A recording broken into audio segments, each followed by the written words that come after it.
और बिहार के पटना पहुंचे हैं राकेश टिकैत, जहां किसानों के मुद्दे पर जल्द आंदोलन होगा, ये कहना है टिकैत का। भारतीय किसान यूनियन के राष्ट्रीय अध्यक्ष राकेश टिकैत आज पटना में पहुंचे। यार क्या कुछ कह रहे हैं राकेश टिकैत, आपको सुनाते हैं।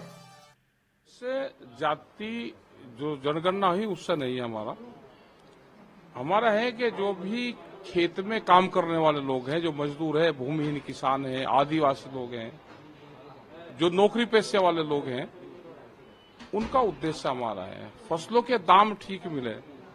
क्या जाति गणना से, जनगणना से जो बिहार का किसान का धान सस्ते रेट में लुटा जा रहा, किसी जाति पे ज्यादा पैसे देता है क्या व्यापारी?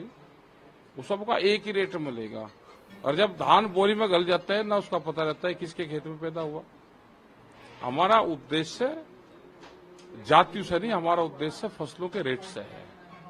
बिहार में आप हैं, बिहार में आपका आगे का कार्यक्रम क्या रहेगा? आगे 4 दिन हम रहेंगे, बेटा में हम जाएंगे, रोहतास जाएंगे, ये कई जगह प्रोग्राम हमारे हैं। कहीं भूमि अधिग्रहण के इशू हैं, कई फसलों के दाम के इशू हैं, कहीं आंदोलन जहां चल रहे हैं वे हमारे इशू रहेंगे, हम जाएंगे। कुछ जगह जमीन अधिग्रहण कर रहे हैं वे उद्योगों के नाम पे, और 20-20 साल पहले उनकी प्रोजेक्ट रिपोर्ट उनकी बनी होगी और कह रहे कि आज उसी रेट का पैसा देंगे।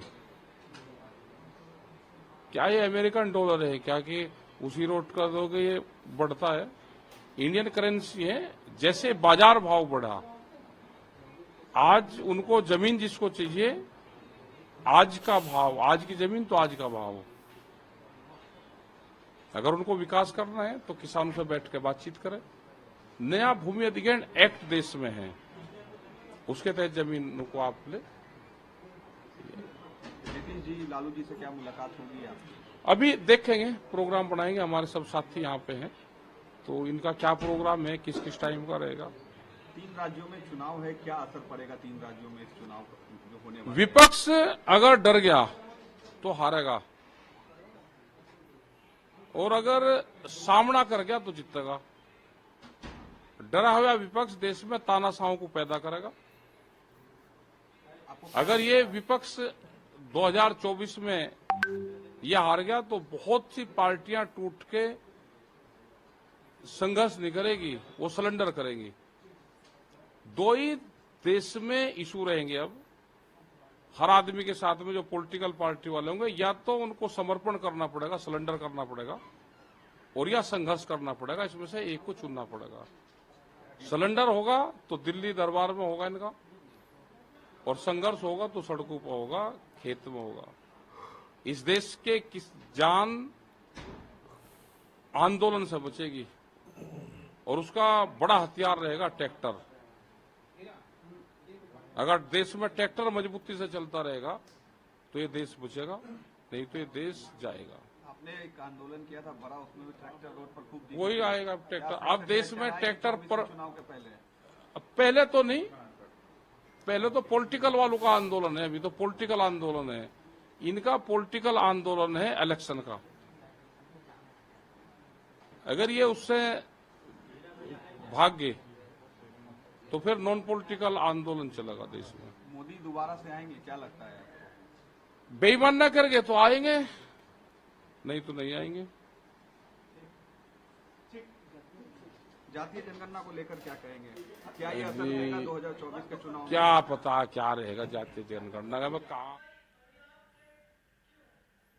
और मिशन 80 के लिए भाजपा का प्लान तैयार हो चुका है। 24 के चुनाव से सपा बसपा की मुश्किलें यहां पड़ सकती है, ये मानना है भारतीय जनता पार्टी का। लोकसभा चुनाव में अब काफी करीब है, जिसे लेकर राजनीतिक दलों ने अपनी कमर कस ली है। इसी बीच भाजपा ने 24 को लेकर एक रणनीति तैयार की है, जो भाजपा को यह मिशन 80 में ताकत देगी। दरअसल भारतीय जनता पार्टी लोकसभा चुनाव से पहले क्षेत्रवार अनुसूचित जातियों को जोड़ने का अभियान चलाएगी। पहले चरण में अक्टूबर से सभी 6 संगठनात्मक क्षेत्रों अनुसूचित जाति सम्मेलन आयोजित किए जाएंगे।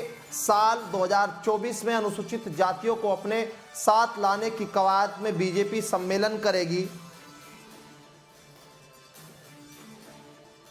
उत्तर प्रदेश में लोकसभा की 17 सीटें आरक्षित है। इनमें से नगीना व लालगंज बसपा के पास है, वहीं बुलंदशहर, हाथरस, आगरा और शाहजहांपुर, हरदोई, मिश्रिक, मोहनलालगंज, इटावा, जालौन, कौशाम्बी, बाराबंकी, बहराइच, बांसगांव, मछली शहर और रॉबर्ट्सगंज बीजेपी गठबंधन के पास है। वहीं विधानसभा चुनाव 2022 में बीजेपी गठबंधन ने अनुसूचित जाति के 88 उम्मीदवारों को मैदान में उतारा था। इस तरह आरक्षित से ज़्यादा सीटों पर अनुसूचित जातियों को मौका दिया।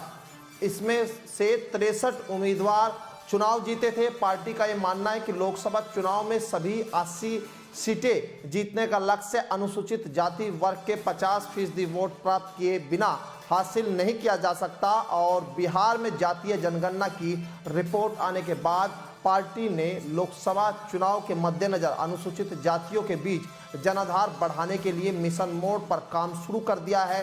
पार्टी में अवध, काशी और गोरखपुर, कानपुर, बुंदेलखंड, पश्चिम और ब्रज क्षेत्र में करीब 1 लाख अनुसूचित जाति के सम्मेलन का आयोजन किया जाएगा।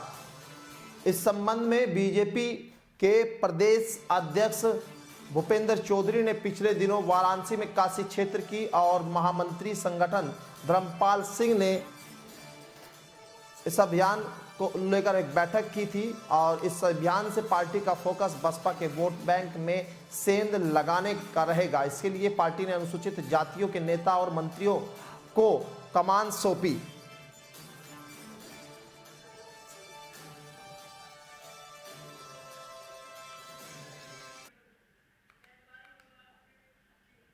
और बागपत से इस वक्त की बड़ी खबर मिल रही है, जहां छात्रों के 2 गुटों के बीच जमकर मारपीट हुई है। मारपीट का वीडियो सोशल मीडिया पर वायरल है। एक छात्र को घेरकर 5 छात्रों ने जमकर पिटाई की है। लात, घूंसे और थप्पड़ से जमकर पिटाई का मामला सामने आया है। बड़ौद कोतवाली क्षेत्र के सराय रोड का यह वीडियो बताया जा रहा है, जहां पर मारपीट का वीडियो सोशल मीडिया पर वायरल हो रहा है। एक छात्र को घेरकर 5 लोगों ने पीटने का मामला यहां बड़ौद कोतवाली क्षेत्र के सराय रोड पर सामने आया है।